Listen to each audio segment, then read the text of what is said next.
is. Cloud recording has started. All right. So let me do that. Let me do that. And we're golden. All right, that works.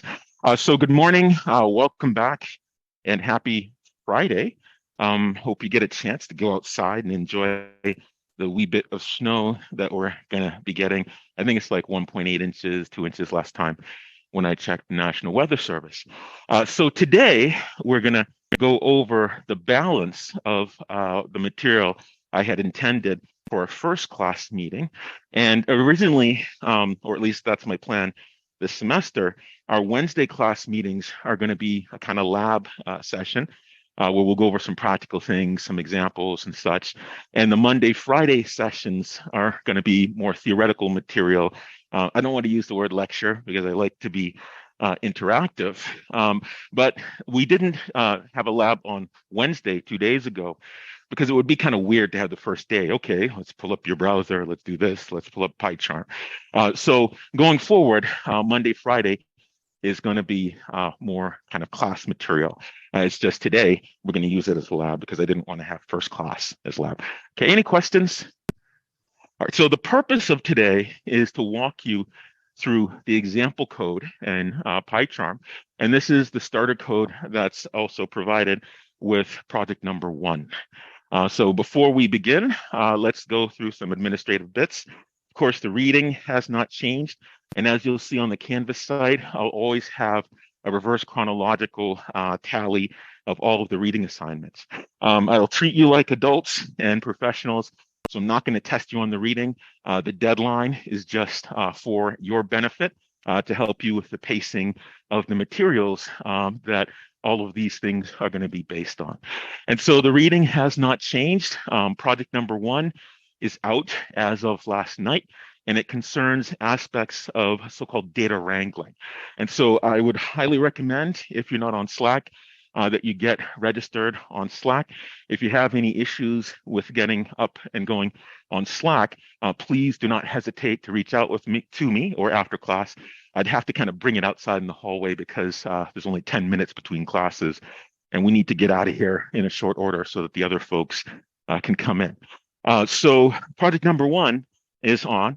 Please take a look at it. And for this project, and for most of my projects, I recognize the fact that people are going to collaborate. And to be brutally honest, in this modern day and age, the era of the solitary software engineer sitting in the back room doing his or her thing, those days are largely over. It's collaborative for the most part in software development, be that big software for enterprises or small software, simple applications.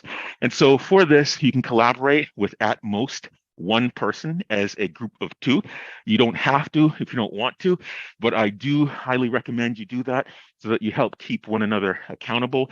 I found it's always much more fun if you have a group partner.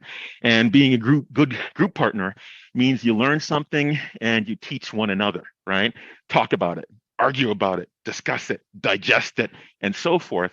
And that's a wonderful way to make sure you're understanding material, because when you have to explain it to someone else, there's a whole different level of understanding that requires. Okay, any questions? No questions? No? All right. So where we last left off, we talked about something that we were calling the data science process. And we said it all begins with a question. And after all, that's what data science is about. Yeah, there are all of the mechanical parts and the technical bits and the background information, but it's really about answering questions. And so it's really important in this process to learn, among other things, how to ask the appropriate questions, because that's going to guide or shape what you're going to go off and do, both on the analytics side and the modeling side, as well as the recruitment of the data that you use in order to answer the questions that you have. And so we then, once we pose our question, in doing so, it's not an arbitrary thing. You have to understand the audience or the actors or individuals or the population under study about whom you're asking your question. And so that's going to require some thinking about the structure of the population about which you're enterprising to ask the question, because that's going to shape the type of data that you're going to be pursuing. And now some data is easy to access, publicly available. Other data sources, you'll need to synthesize it across a bunch of different places. So for example, if you're working in the mayor's office for the city of Worcester, you might need to go to the housing department for certain information.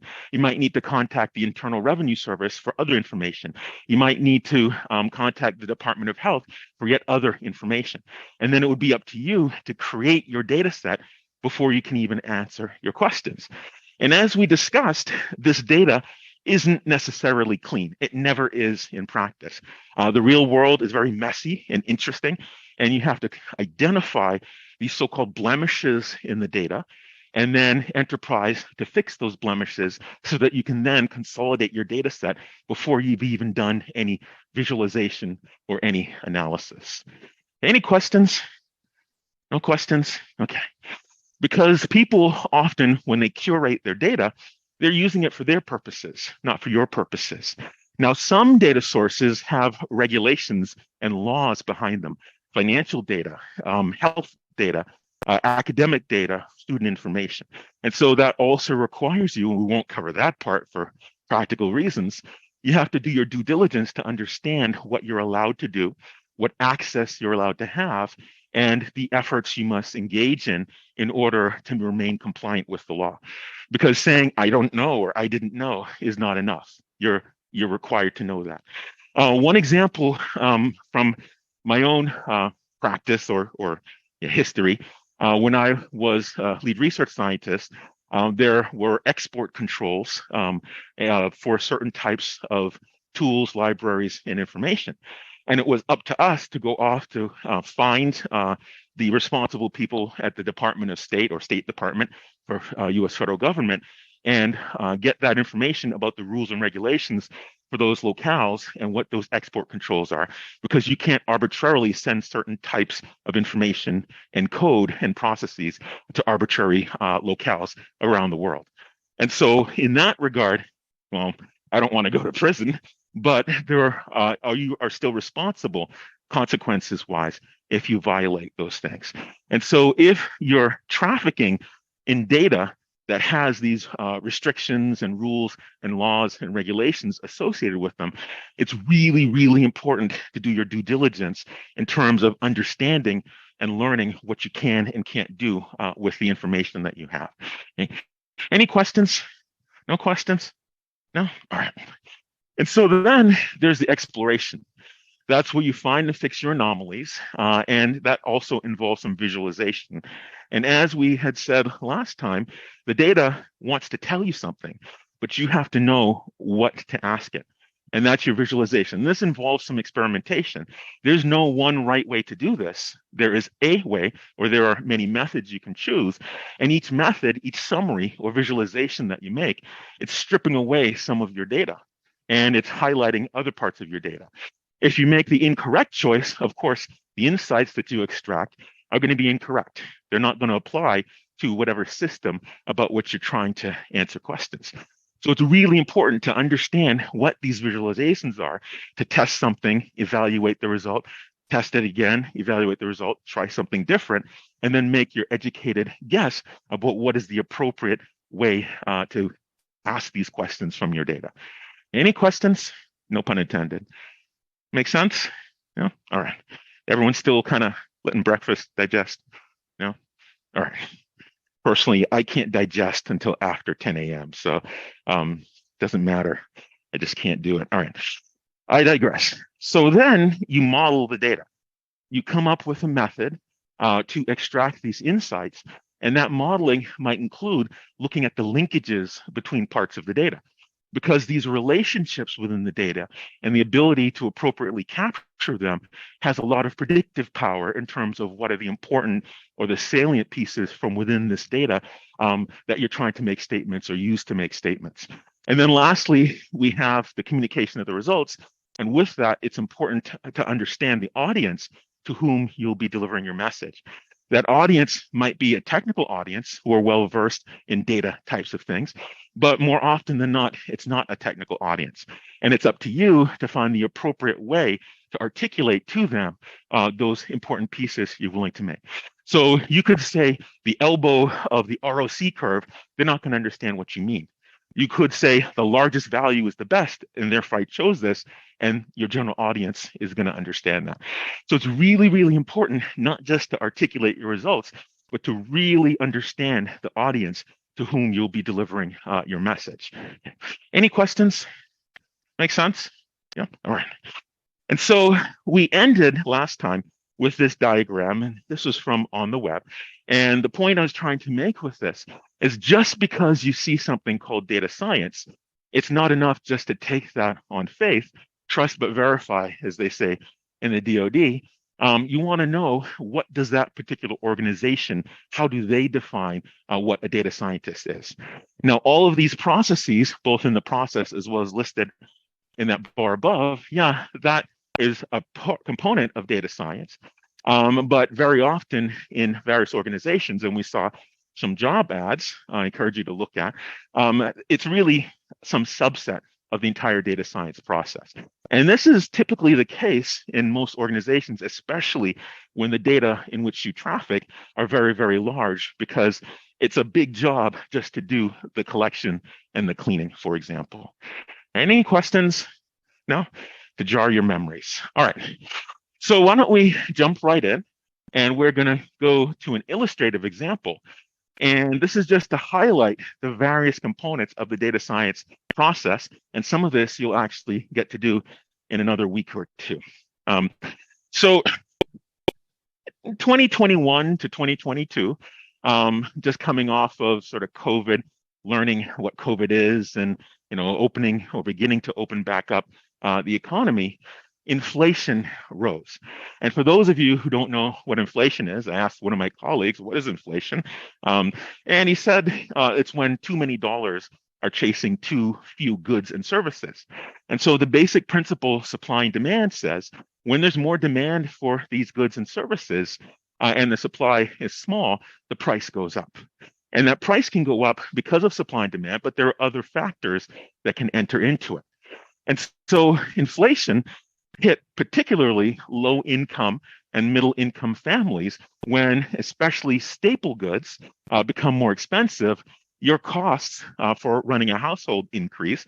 And when costs increase, people generally do things, consumer behavior, like go from maybe brand names to generics, or they cut back on some things in order to meet their household budgets. And so inflation really hit hard. But what if we wanted to measure specifically what happens with this inflation for the impact of a particular thing? And so one of the deep questions that I wanted to know is the cost of spaghetti and meatballs getting out of hand, right? Spaghetti and meatballs is a staple. It's wholesome, nice on a cold day like today. It's very quick and easy. And you can find these ingredients just about anywhere. And so this is spaghetti and meatballs. And a friend of mine who's a chef said, you're making it all wrong. When you cook spaghetti and meatballs, you make the pasta al dente. And I said, well, what does al dente mean? Well, it's al dente when you boil it just enough and it sticks to the wall. So I actually take it and throw a piece of pasta against the cupboard. And if it sticks and doesn't roll down, it's perfect. But nonetheless, you then take your al dente pasta and you put it in a skillet, and you put the sauce on it, and you actually cook the sauce into the pasta, right? I didn't know this until, maybe about 10 years ago. It's changed my life. So hopefully that cooking tip will help you out. And then you put your meatballs on it.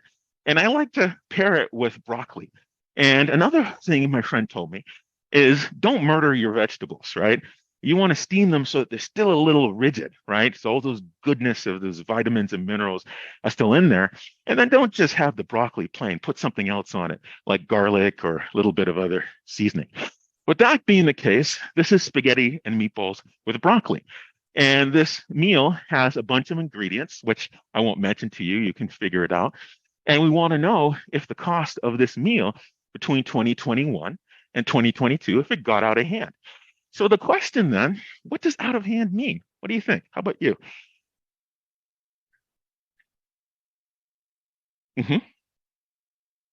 More expensive. So you think it would be More expensive or a certain amount more expensive? What do you think? How much is more? Do we know? Hmm. Okay. Okay. So we don't really know, right? And it depends on the person. Yes, not necessarily a certain amount, but perhaps it's relative to what one could reasonably pay. And that just motivates the question for this particular idea, how much is more, right? Could be 20% more, could be 50% more. It really depends on your definitions and how you pose them. And so, in any sort of data science problem, when you ask your question, you have to set up a priori what your assumptions are. How much is more? What is significant? Okay. All right. Thank you for answering. And so, you get the data. And the first question you might ask yourself is, who has data concerning spaghetti and meatballs?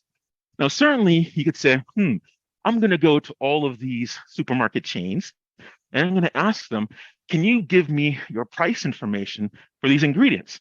And what do you think they're going to tell you? How about, yeah.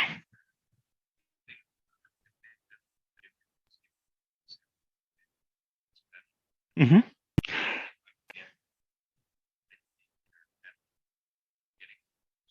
Okay, great. And so what if I were to tell you, they're just going to say, no, I'm not going to give it to you. Why do you think they might say no? How about you? Why wouldn't they?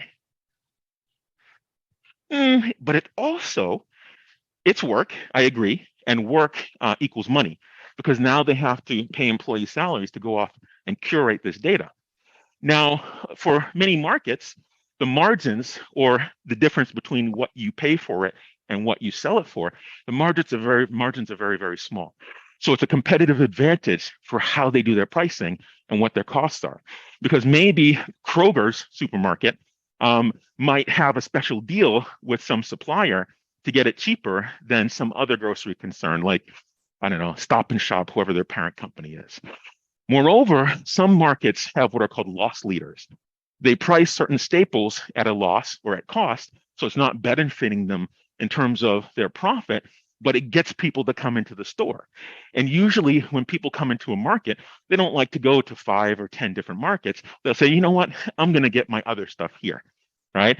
So, because of competition, those enterprises from which you are trying to get this data, they might not be very willing to release it. Now, companies like Walmart have a lot, volumes, terabytes of wonderful customer purchase behavior, but there's no way in the world you're going to get access to that unless you work on the data science team at Walmart. They're just not going to do it because that's their competitive advantage among all the other vendors. And in fact, about 10, 15 years ago, it was Walmart that was the reason that Whole Foods failed and ended up getting bought by Amazon because Walmart is the largest vendor in the US of organic food. Yes, Walmart. Okay. Any questions? Does that make sense? And so this part about getting the data is really, really important. But the good news about this particular problem domain is that the Bureau of Labor and Statistics, a federal agency, BLS, they collect data about all sorts of things. One of the things they collect is data for various consumer staples, right? Food items, perishables. And the reason they do this is because the federal government publishes a stat called the Consumer Price Index. They want to know roughly what is the price for an average price among these staples that people frequently purchase because they want to know, is inflation happening? Is the cost of goods and services increasing? And so you can go to Bureau of Labor and Statistics. This is a snapshot, and you can download Excel spreadsheets on a monthly basis of the average costs, in this case for large urban environments, which is a good proxy for the entire US for various staples. Any questions? Does that make sense? And so, like we discussed before, BLS isn't collecting and isn't curating this data for your benefit. They're doing it for their benefit, which is reporting to Congress. They're accountable to the Congress, the House, and the Senate because they use this as part of their research when they're trying to craft policies and make policy decisions. Okay. But it's available monthly, and of course, it's not perfect. Some entries will be missing, some entries will be correct. the individual spreadsheets might not represent the same amount of time. And so when you collect these things, it's up to you to cast them in a standardized format. And we'll talk more about that on Monday, so that you can stitch them together and construct the data set that suits your particular analytical needs. Any questions? Does that make sense? Yeah. And so you decide who has the data concerning spaghetti, meatballs, and broccoli. And it's up to you to decide what the ingredients are. On project number one, keep it simple. You don't have to have 100 ingredients, parsley, oregano, all those things. Keep it very simple for the purposes of this class. And so, oops, my clicker. You explore the data, you look at it, you find and fix any of the blemishes that are there. And I outlined a specific format to use to normalize it, to express these spreadsheets in a common form, so that you can put them together. And you find and fix the anomalies. And so this BLS data, as I said, is reported monthly. Each one of these monthly reports is expressed in a separate table, and some of the items are missing, and some of the tables don't have the same number of entries as others. Okay, so this is one of the messy parts. There's no one way to do this data integration. There's no one way to fix it, but I'm enterprising with this particular project to give you an example of so-called data wrangling, which is the finding and fixing of problems in order to construct a data set for the purposes that you have. Any questions? No questions? No? Usually I'd be walking up the aisles and stuff, but I can't do that here. All right. So you find and fix the anomalies, then you create a model, select a model that you think best captures what you're looking for. You apply the model to the data, you validate it, and then you do your reporting. And so what model will we be using? This will be at a different project, project 2. We're going to call it the SMBI-Index. And the SMBI-Index is not a real thing, it's fictitious. The Spaghetti Meatball Broccoli Index. And this is going to be the price of the meal based on these 4 ingredients, or any 4 ingredients of your choosing that's reasonable. And this is going to be your price, and you're going to look at this price over time from 2020, I think it's the 2021, and then come up with a rationale for what you see. Okay. Any questions? Does that make sense? All right. And so you get your model, and then of course articulate your results in the form of your project report, your reflection, to the audience of interest. And so when you articulate your results, I ask you to choose an audience that is not conversant with this. That would be the consuming public. So the consuming public is not at Clark. The consuming public overwhelmingly is not in college. The consuming public is not versed in the data sciences. So when you articulate the results based on your findings, you'll be pretending that you're going to be communicating your findings to what's called an untrained audience, a group of people who don't know data science. Okay. Any questions? Yes.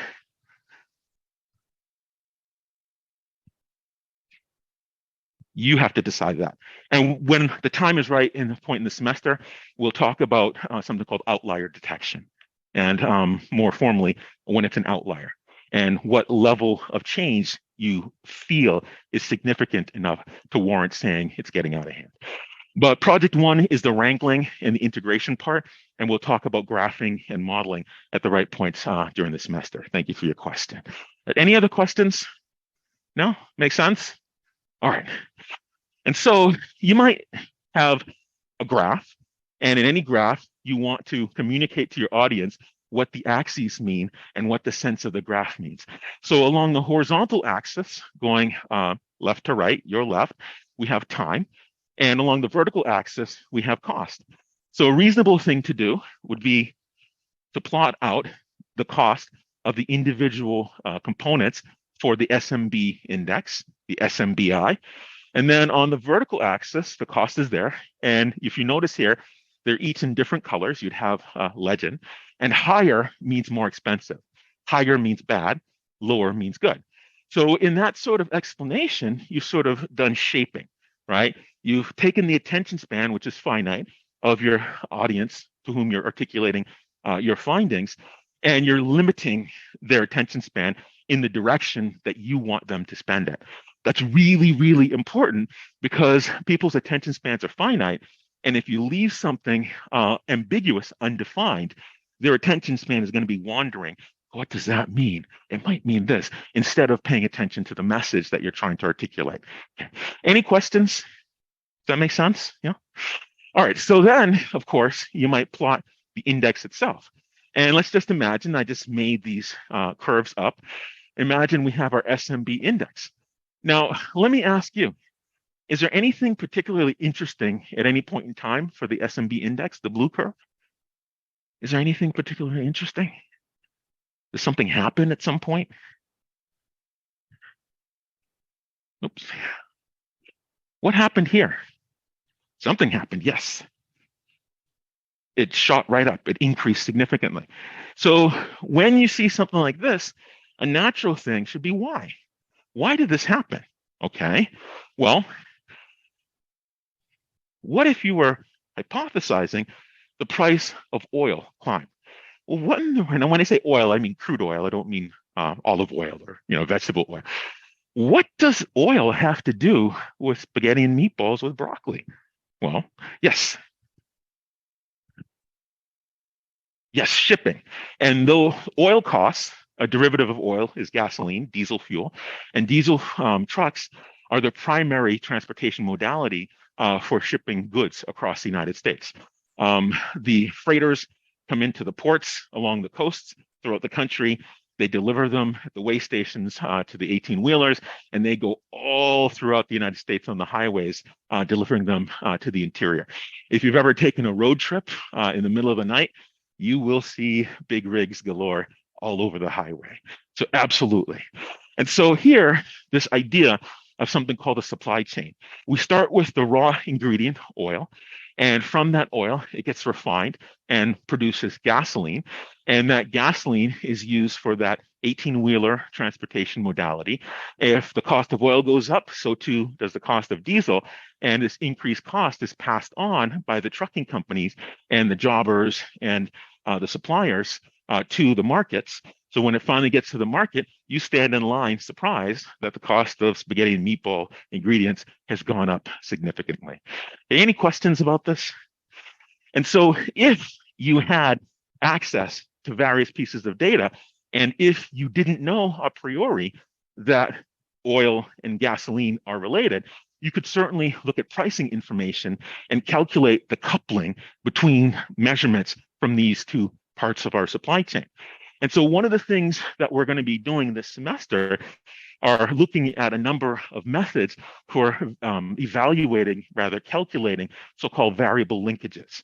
Each measurement is called a variable. And when we talk about prob and stats, probability and statistics, we'll more formally define what a variable is, a random variable, and you evaluate the strength of association between pairs of measurements.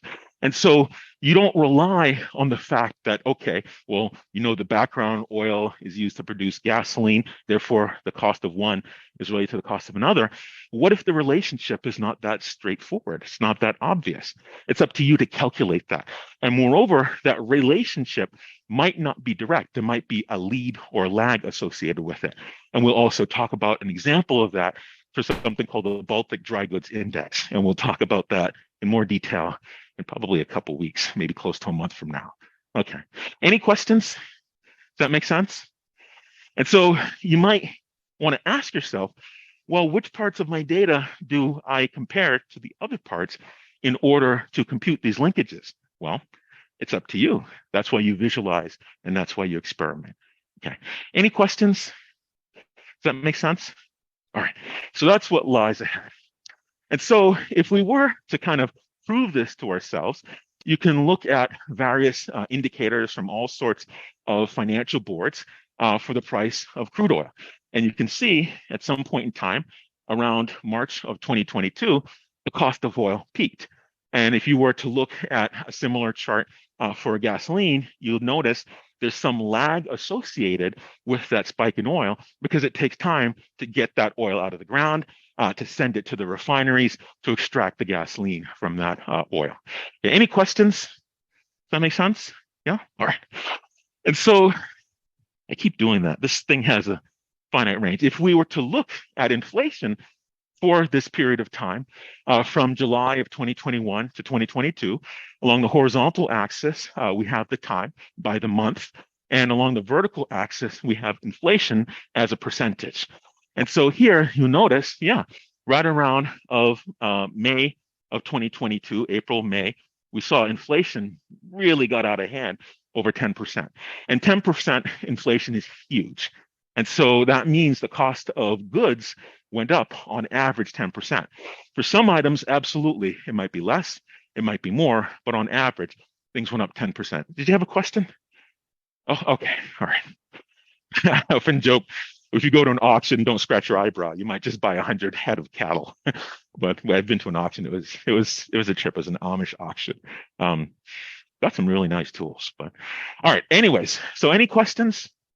No, no questions. All right. And so yeah, inflation did get out of hand, and this other pieces of information about inflation, about the cost of crude oil, it sort of confirms on the timeline for that blue curve, our SMB index, that yeah, the price really did get out of hand.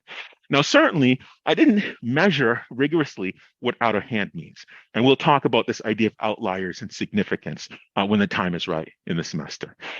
Any questions? No? No questions? You all look quiet.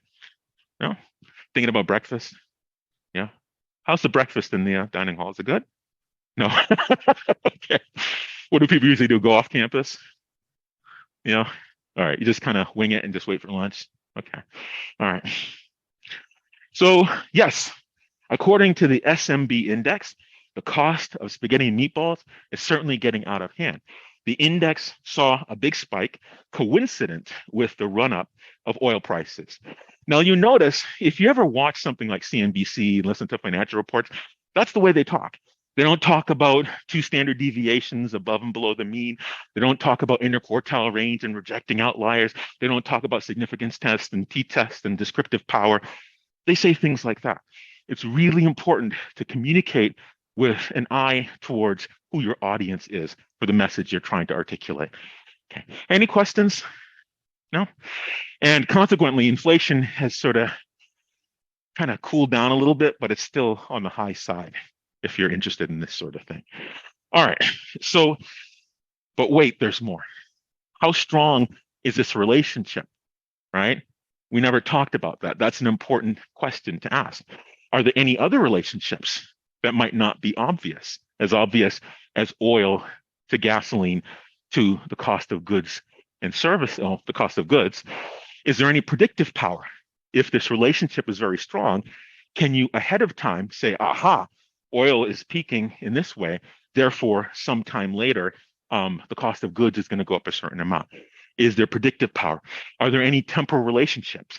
Is it a so-called leading indicator or lagging indicator? At some point in time in the future, if oil goes up, then the cost of spaghetti and meatballs is going to go up. Okay. Any questions about this? Yes. Mm-hmm.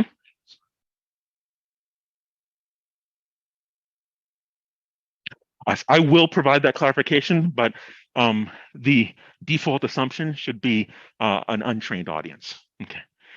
And it's a lot harder than it seems, right? Because it's very easy to want to get into these, technical terms because it's cool stuff, right? I agree. But yes, the default assumption is an untrained audience.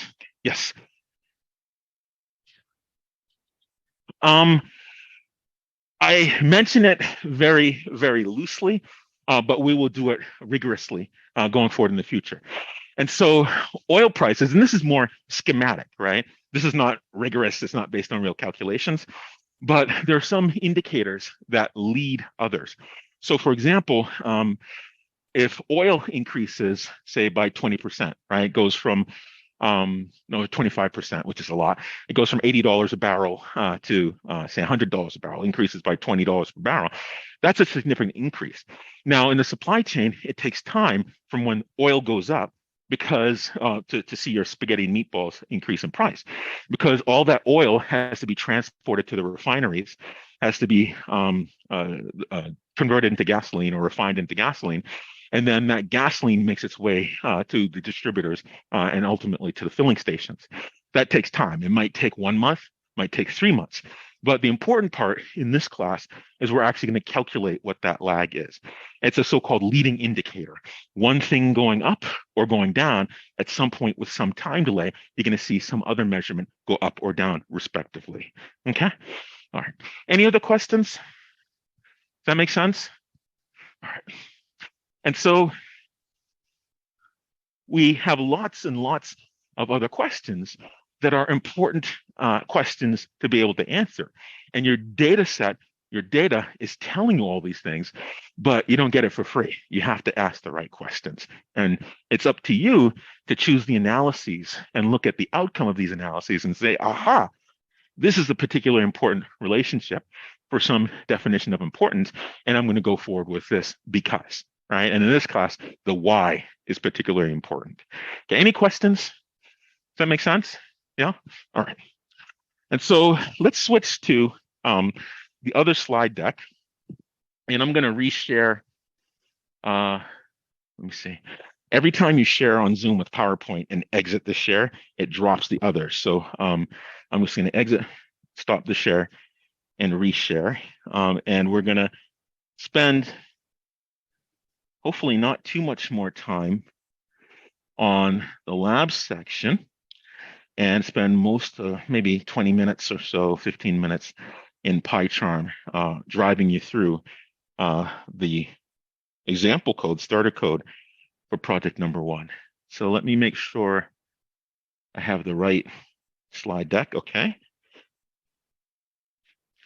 And if that worked out well, we'll see what Zoom does on the recording. Hide.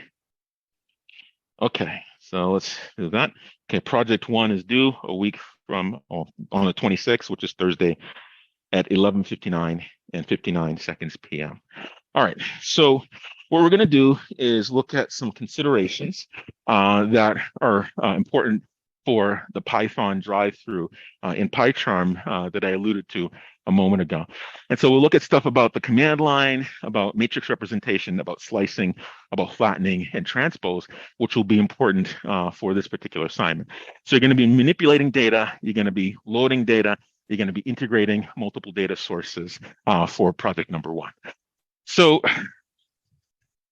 in a Python program, oftentimes it's going to be really, really important to be able to run your Python from the command line. And I'm not sure how CS120 was taught to you or the equivalent, but the command line is usually used when you're going to assemble so-called pipelines. Oftentimes, when you write a program that's going to do the processing, you don't necessarily want to do it from a user interface like from a debugger, right? You do it from the command line, and then one program that you run is going to consume some data, perform some stage of your processing, and then it's going to output data. And then another program is going to consume that output, and it's going to do more processing. And so typically, it's a practice to assemble these programs as stages in a pipeline that hands off intermediate results from the first program to the second program to the third program, and so forth.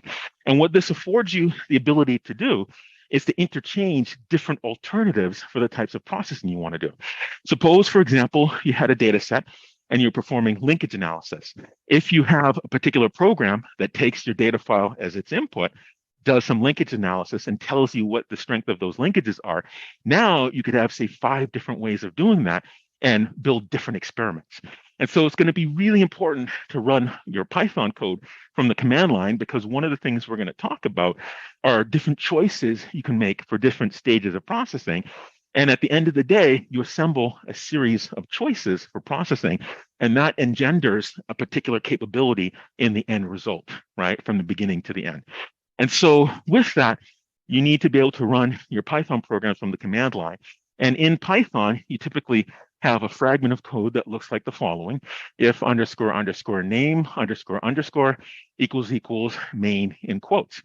Now, what that does, if that expression evaluates to true, that means your file was executed from the command line. If for the else block of execution, that part is true, the other alternative is true when your module, your Py file, your Python program was loaded from a module or as a module.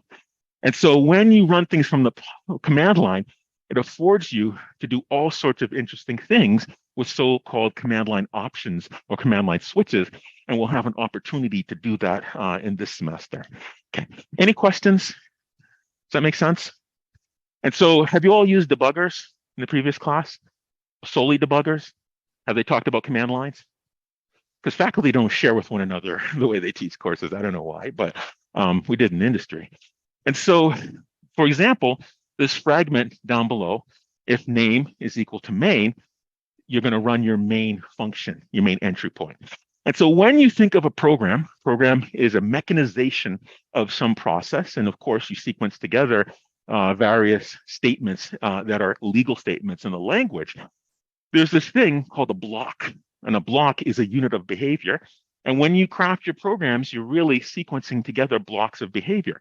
And so it's really important a priori, before you just want to jump in and start coding, I encourage you to resist that temptation.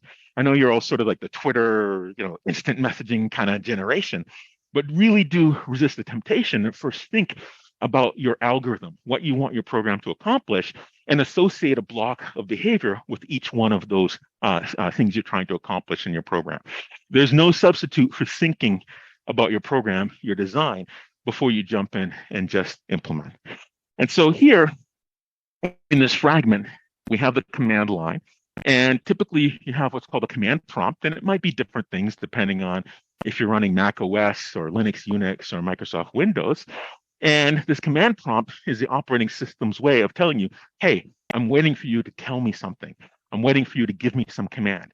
And typically, when you type in a command, that command is often the name of an executable program. You type in the name of that program, and it could be a program that's provided for you with the system, or it could be something that you've written, like in this case. When you give it a command or type some name of functions and you hit enter, it goes off the so-called command line interpreter, so part of your operating system. It looks for this program somewhere in a directory on your file system, and then it loads it and it executes it. Now, this particular command, Python 3, that's the name of the Python interpreter, right? Well, it's really a compiler, but it's called the Python interpreter. And it's for the Python 3 version of Python. And you're giving it to the right of this Python 3 command, so-called command line options. And so the first option, it's usually implemented as a list underneath the covers, is the name of the Python file to execute. And that's the Python file that you've written. And once that runs, Python 3 says, okay, let me find this myfile.py. I'm going to open it up, and I'm going to follow the commands that have been expressed in that Python file. The other options on the command line, we have dash name, and then as a single string, I have Gary Holness, my name, and those are other command line options. When you do this, what you can use that for is when you run your Py file, it will be passed a list of these other command line options to the right, dash name, and the string Gary Holness. You can use that to tell your program programmatically, I want to choose a different execution. For example, if instead of dash name, it said linkage analysis, and you had after that linkage analysis, dash linkage analysis option, you had the name of a particular type of linkage analysis. Now you can build a pipeline and in the same program, have your program engage in dramatically different analyses without necessarily hard coding or any kind of special implementation. You're selecting it at an experimental level from the command line. So if you wanted to build a pipeline, you'd have such a program, Python file that does the stitching of the data, does the visualization, does a certain type of analysis, fits a model, and outputs insights. Okay, any questions about this? Does that make sense? And we'll have a more detailed example of this. Okay, and so, oops, looks like I'm stuck. This is the command prompt. We have the command line options. We have the name of the Python file, and we have the schema dash some name is often called the command line switch, right? And that's the tradition for executable programs from the command line for how you specify options. And that's typically for built-in commands as well as for things that you write. All right. Any questions? No? Make sense? Yeah. And we'll have an example when we do the drive-through in Pycharm of what that command line looks like programmatically. And so another thing that's going to be important for project one is a matrix. A matrix underneath the covers that kind of puts you in the mind space is a two-dimensional array. And its implementation is really just a one-dimensional array where each position is an array. So here we have an array of three things. If we look at the outer square brace, we have the first thing, object, that has January 1, 2, 3, the second object that contains February 4, 5, 6, and the third object that contains March 7, 8, 9. And so when you study the behaviors of these commands and these constructs in the language, it's really important to pay attention and learn what the so-called runtime does. The runtime is that part of a language that gives meaning to all of the constructs within a language. Because that understanding of what the runtime does, this semantic behavior, helps you to understand better how to use the language.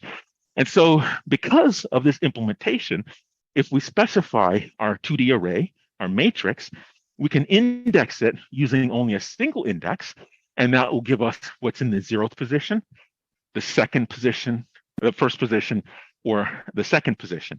It's zero-based indexing, so if you have 3 positions, they're numbered or referred to or indexed as 0, 1, and 2.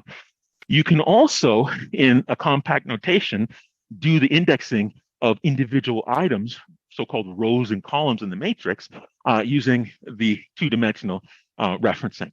And so more generally, this is our matrix, and it's a so-called M by N matrix, where M is the measurement of the number of rows. So you row across, and I always remember row across the river, and the columns are up and down. And so M is the measurement of the row count, N is the measurement of the column count. Okay. Any questions? Does that make sense? No? All right. And so here is an example programmatically of what this particular schematic is implemented as in Python. And this is a Python array. Related to Python arrays are NumPy arrays. NumPy is an array library that does all sorts of useful, or has all sorts of useful array manipulation methods. Now, mathematically, the generalization of array is called a tensor, right?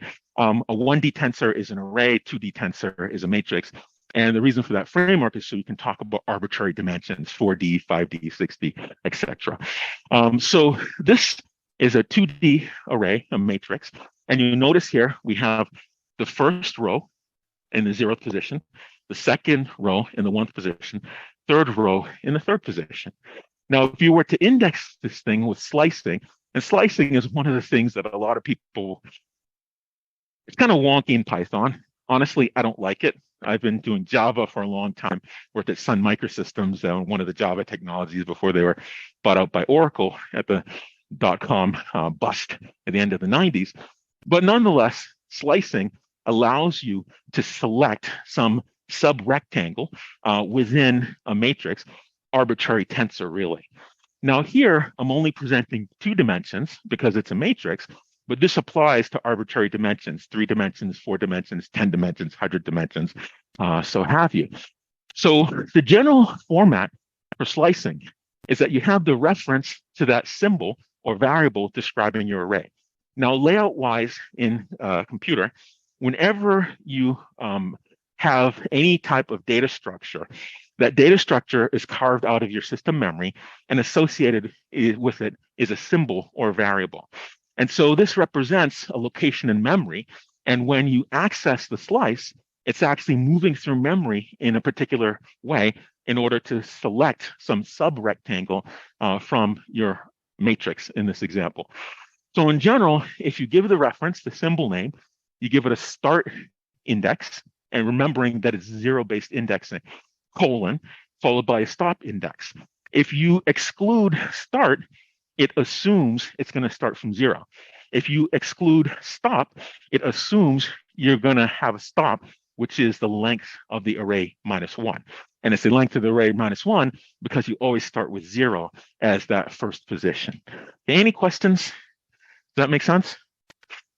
So if you sliced a 2D array using this reference start colon stop, it'll work. But remember, it's only going to give you that first dimension. So row major, it's going to pick out those particular rows and return back the result to you.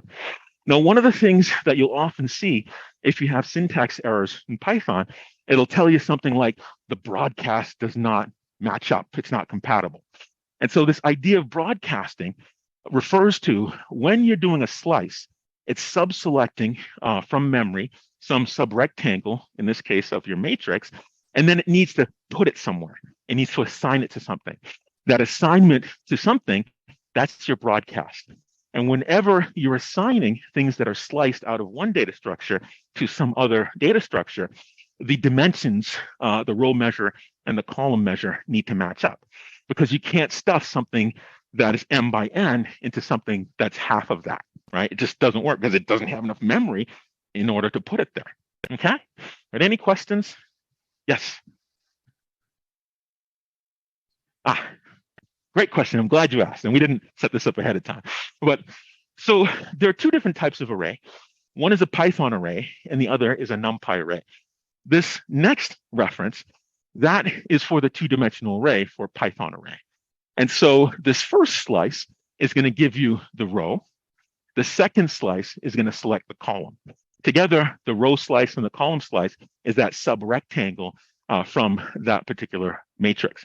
Now, this notation, you'll notice you have the two slices for row major and column major. You have them in the same square brackets. That's NumPy indexing, right? NumPy implements arrays in Python, but it's a little bit different. It adds all sorts of other useful array manipulation implementations. Question? Yes, yes. And if you have a 0 for start, it'll start from the 0th position. Stop, it'll stop there. So if I said 0, 2, it'll give you position 0, 1, and 2. If you exclude start and just say stop, it'll insert for you 0. If you exclude stop, it'll insert for you that last position number. If you don't have either of them, just right? No start, no stop, integers, it'll give you the whole thing. That's like saying wildcard. Give me every single index that's possible. Any other questions? No? Does that make sense?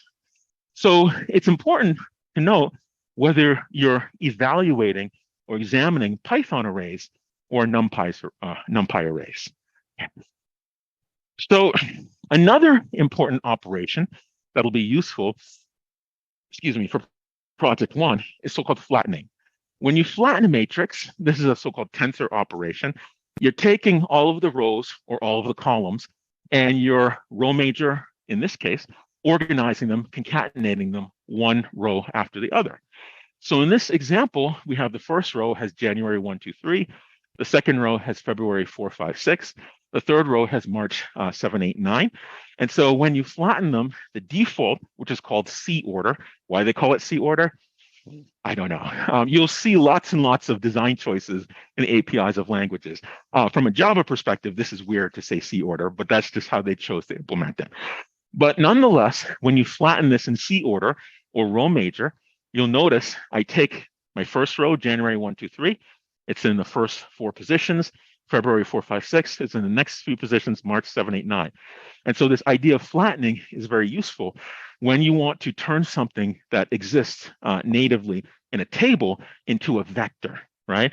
And it's up to you to decide whether you're going to flatten it row major or you're going to flatten it column major.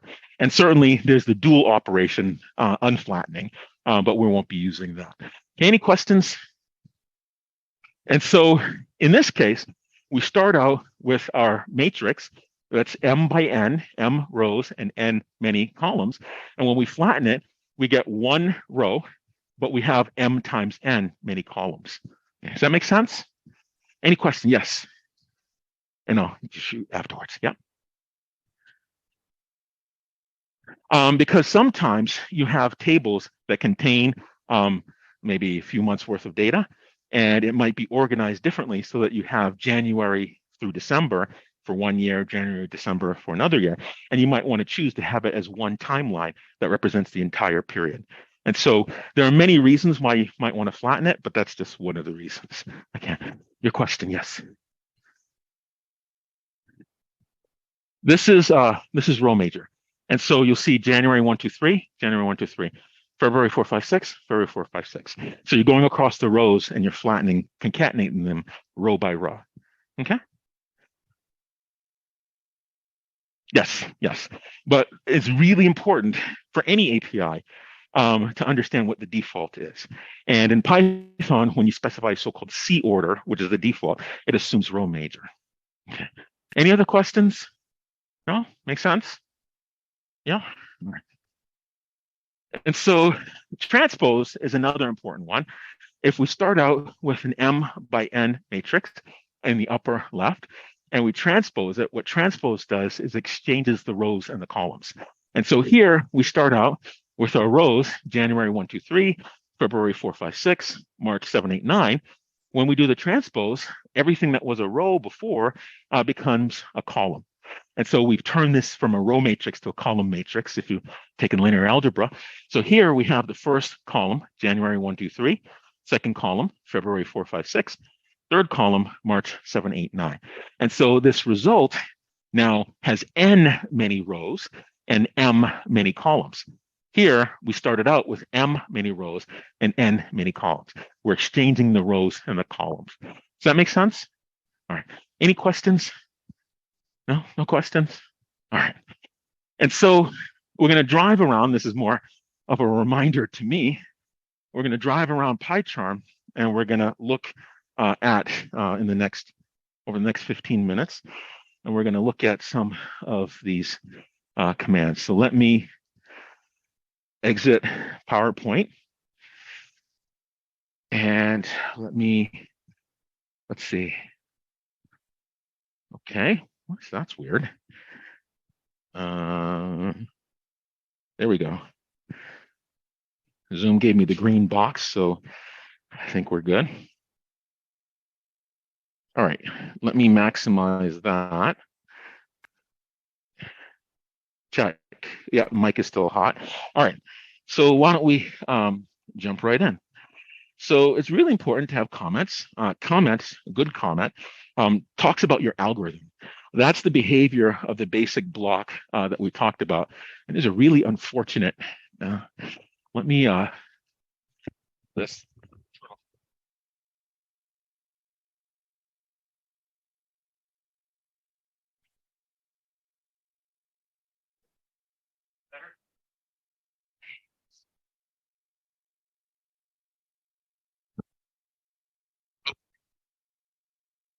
Test.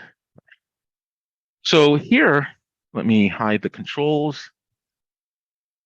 Okay. So here we start out, and I like to put all of my imports for the libraries I'm using in the beginning. And then in the section following, I like to put all of my variables and data structures. And then following that, I have all of the support methods. And then I have usually the main method or main function or entry point as the last thing. And so I start out, I import CSV because I want access to the CSV file reader and writer. CSV stands for comma separated value, and that's going to be the data format, one of the data formats that we will use. I'm going to bring up oh, hello, come on. Let me do that. I'm going to bring up a terminal window, and in this terminal window, I'm going to open up the CSV file for one of my data files. And a CSV file, this is an example of it. It's a text file, so it's ASCII code. You can read it from the command line. And you'll notice each one of the entries is delimited by a comma. And so that first row is a so-called header row, and that's all text. And that's used in CSV file format as the name for each one of the columns. And so each one of these next few rows, that's a data containing row. That first column is the year, and the next column are the months, January through December. The first year is 2012, and that last year is 2020.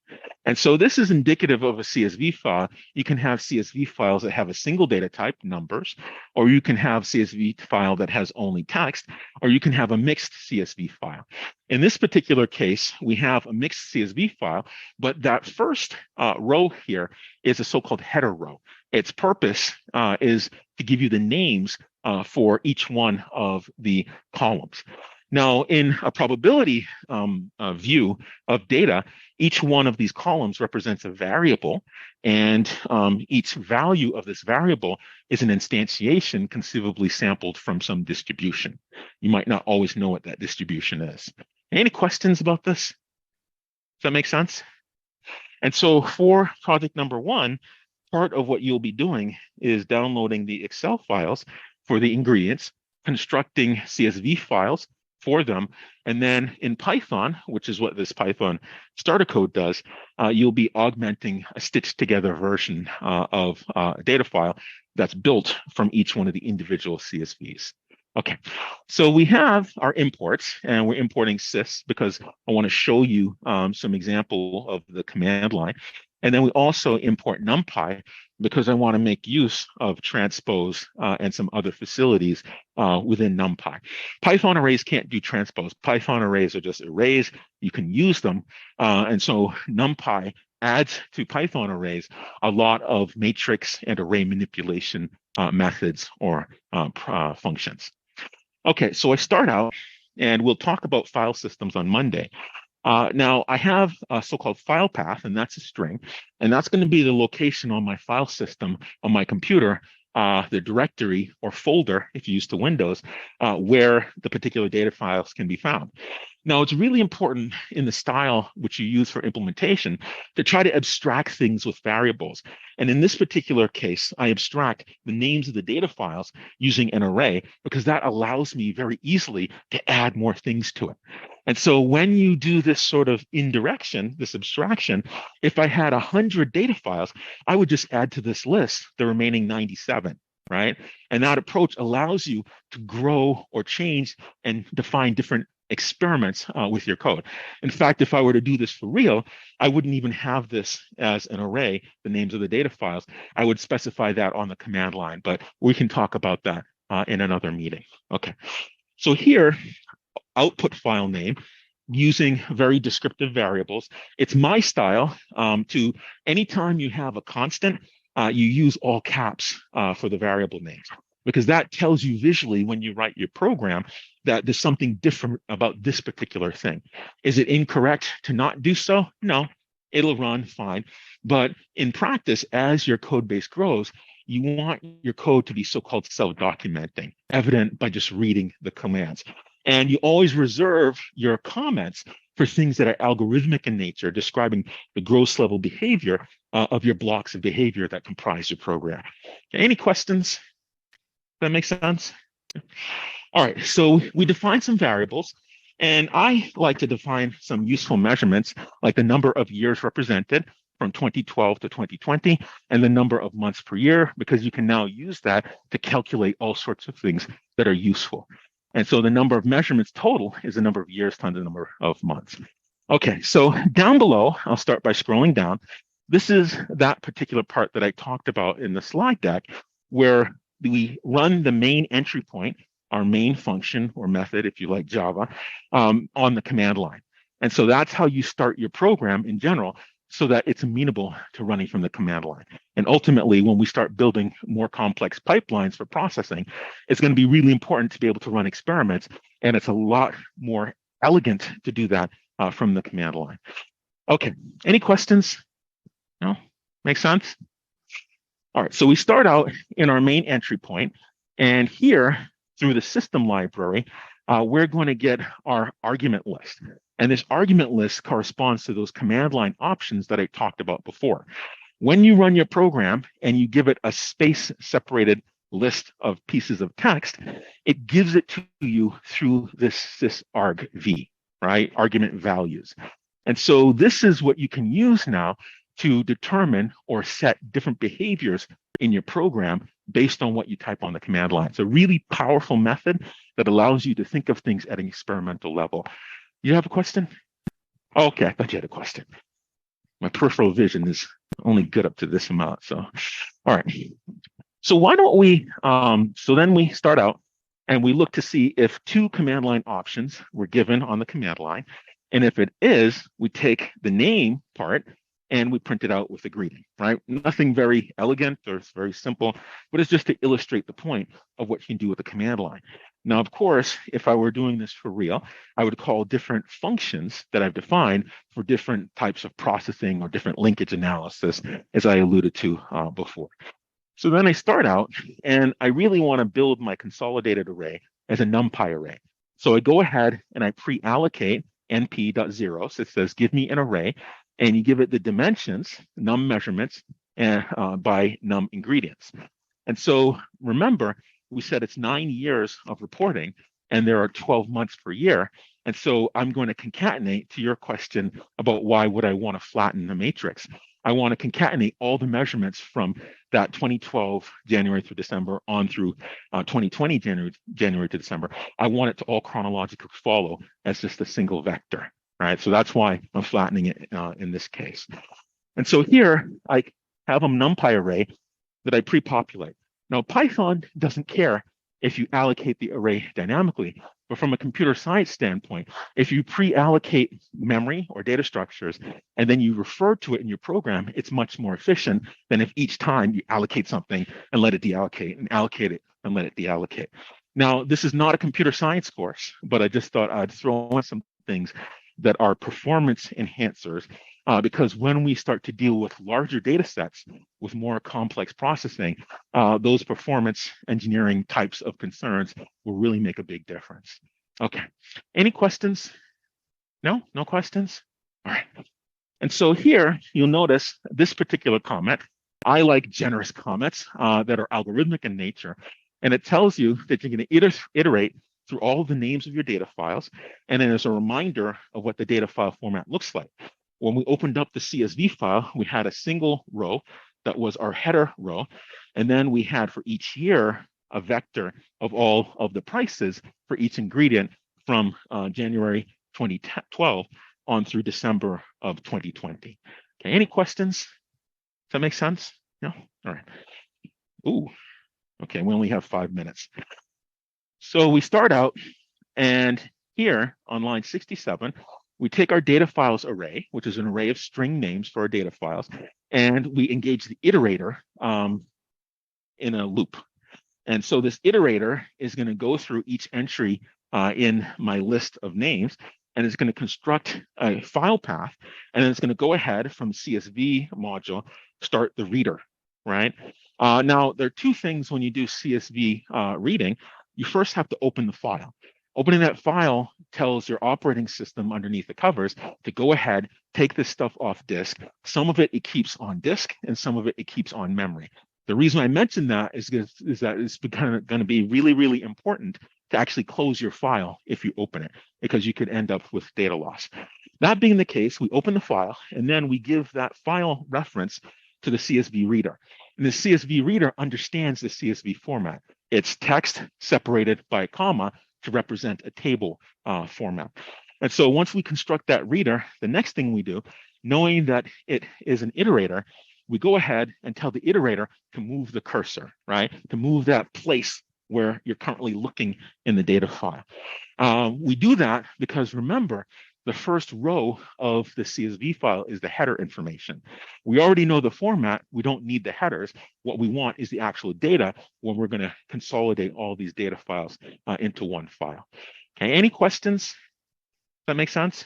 All right.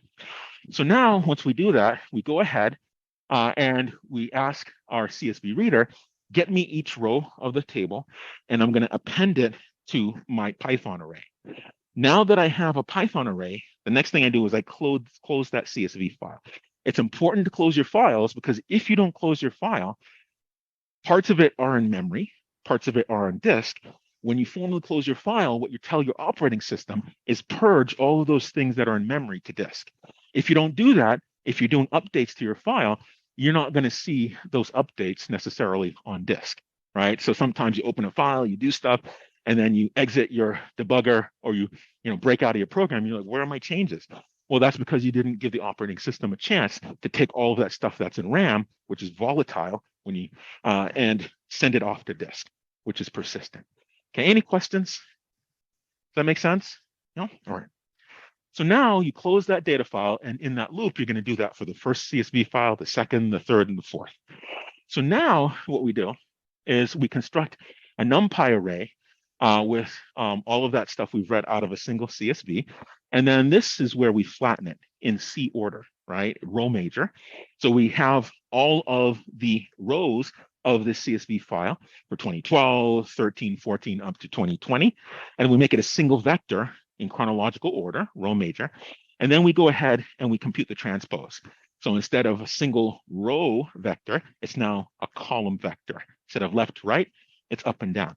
And so that big column that contains all of the data for that single ingredient from January 2012 to December 2020, it's going to be a column of a consolidated data table. And so we do that for each one of our ingredients in this particular example. Okay, any questions? Does that make sense? Yeah. So now in this NumPy array, we call all data, this is where we're going to do a slice and a broadcast. So we're going to take column vector, which was the transpose of that flattened version, read from the individual ingredient CSV file. And we go ahead and we do a slice. We don't give it the start or the stop, so it's going to be every index. So it's for the entire column. We're going to broadcast it, send it to what? Send it to that particular column of the consolidated table. All data, that consolidated table, has num measurements, which is the number of months, 12, times the number of years, 9 of them. And so we take that flattened column vector and we broadcast it to that particular column of the consolidated 2D matrix. And so here you'll notice the first index, that's the row 0 through that last measurement. And we have a variable called cursor that we increment. So we're setting the 0th column, the first column, the second column, and so forth. Cursor is a habit of mine. It's an old databases term from way back in the day. I don't think they still use that. Any questions? That makes sense? Yeah? Okay. So now, once we construct the all data file, we open a file for it. We go ahead and we write the data file. I'm sorry, we wrap a CSV writer around that file that we open, and the CSV writer knows how to format with the commas and the text, CSV file format. And then we construct a header for that consolidated data, and we give the headers names, the columns names, and then we write out the header, we write out the data, and then we make sure we close the consolidated data file. And so let's just go ahead and let's just run that. I think we're right about time, right? So you hit debug, and I can't remember where I put the breakpoint. So let me just show you one or two things, and we'll end in about a minute. So in the debugger, I've already set a breakpoint in the debugger here, just inside of the main entry point. One thing to look at is in the debugger, in Pycharm in particular, if you click here in this margin, you'll notice that red dot that's setting a breakpoint. A breakpoint is a stopping point, and it literally halts your execution. But the nice thing about the debugger is you can interactively examine the contents of your data structures and your variables. And so here, you'll notice here, we say sys argv. And if we go to the data window down below, and we single step here, step over, and we look at args. Let me look at my main. There we go. If we expand args, oh, I don't have any arguments. Okay. So let me step. I was going to show you the list on the command line. Print hello there. I construct my NumPy array. The nice thing is that it shows you the contents of the data structures as you go along. And so here you'll see all data. It's pretty big. And as we read in and populate, you'll see this fill in. And the nice thing about the debugger is not only can you see the values, you can also interact with it and change the values. So I'm going to stop there in the interest of time. I like to end on time. It is now 10:15. So we'll end there. I'm going to have to hurry up and get out in the hallway so that the next class can come in, but I'm happy to answer your questions. So we'll stop there. Have a great weekend. Please sign up for Slack. look at the assignment, and I'll see you all on Monday.